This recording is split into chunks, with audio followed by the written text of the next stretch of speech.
Now we turn to the presidential campaign with Election Day just 7 weeks from today. Vice President Kamala Harris sat down for a high-profile interview in Pennsylvania today, while former President Donald Trump is gearing up for a town hall later tonight, just days after an alleged attempted assassination effort was stopped by the U.S. Secret Service. Laura Barone-Lopez has more.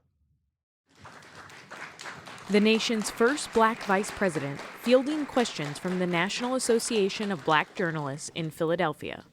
Harris addressed her opponent's efforts to win over more black men this cycle. I'm working to earn the vote, not assuming I'm going to have it because I am black, but because the policies and the perspectives I have understands what we must do to recognize the needs of all communities. It comes 6 weeks after the organization hosted former President Trump, who sparred with the journalists and questioned Harris's racial identity. Now she wants to be known as black. So I don't know, is she Indian or is she black? Today's interview with Harris struck a different tone. Eugene Daniels of Politico asked the vice president about Springfield, Ohio, which has seen a spike in violent threats after Trump spread lies about immigrants eating pets there. When you have these positions, when you have that kind of microphone in front of you, you really ought to understand at a very deep level how much your words have meaning. And I think most people in our country, regardless of their race, are starting to see through this nonsense and to say, you know what, let's turn the page on this. This is exhausting and it's harmful. She also condemned the apparent assassination attempt that unfolded on Sunday, when Secret Service spotted a gunman in the tree line of Trump's own golf course. Harris said she spoke with the former president by phone earlier this afternoon. I checked on him to see if he was okay. Yeah. And I told him what I have said publicly. There's no place for political violence in our country. We can and should have healthy debates and discussion and disagreements, but not resort to violence to resolve those issues. A federal investigation into the incident is still in its early stages. In Florida today, Governor Ron DeSantis announced a state-level criminal probe and said prosecutors will pursue attempted murder charges against the suspect.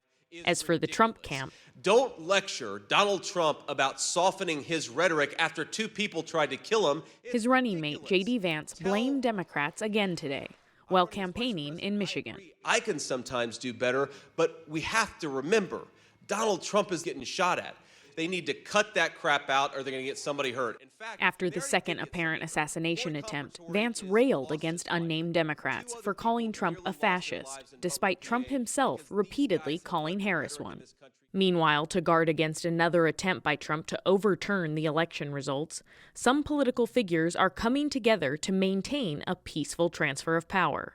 A group of bipartisan former governors put out a letter today urging their successors to certify the election results in their states and reject any delays, stating, "While there is much to debate on the campaign trail, we expect all candidates and the American people will agree that this time-honored process during our post-election period is not open for debate." On the campaign trail, the parties are celebrating National Voter Registration Day. Tell your friends, iwillvote.com is the place where you go to get voter registration day. With Harris's running mate, Minnesota Governor Tim Walz, out in Georgia.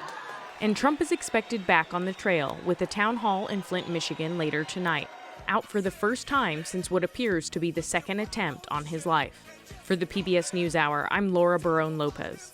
And we have one additional note involving the presidential campaign. Microsoft is warning of a shift in Russian election influence efforts toward the Harris-Walz campaign using fake and misleading videos. The latest report from the Microsoft Threat Analysis Center says it reflects a strategic move by Russian actors aimed at exploiting any perceived vulnerabilities in the new candidates. Microsoft adds that we should expect more such staged videos and AI-enhanced propaganda heading into the November election.